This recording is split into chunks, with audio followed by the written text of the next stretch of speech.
నీ హృదయం నలుగుతూ ఉంటున్నప్పుడు బైబిల్ తీసి చదివేటప్పుడు ఒక్క మాట నీ హృదయాన్ని తాకిద్ది చూడు.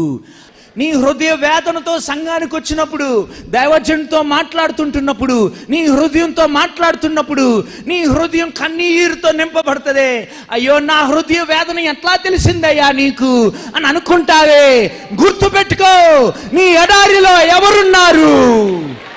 హల్లెలూయా, హల్లెలూయా.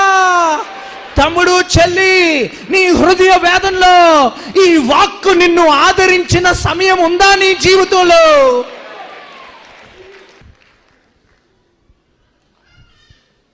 నేను ఒకరోజు వేదంతో ఉన్నప్పుడు అనేకసార్లు చదివే ఆ వాక్యం, కానీ ఆ వాక్కు తీసి చూసినప్పుడు హాగరమ్మ గురించి వచ్చింది.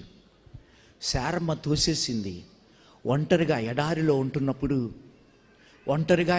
ఉంటున్నప్పుడు ఆమె ఏడుస్తుంటున్నప్పుడు దేవుడు ఆమెకి ప్రత్యక్షమై నీటి ఊటని ఆమె కోసం పుట్టించినప్పుడు దేవునికి ఒక పేరు పెడుతుంది, ఎల్రోయి, నన్ను చూచుచున్నవాడు.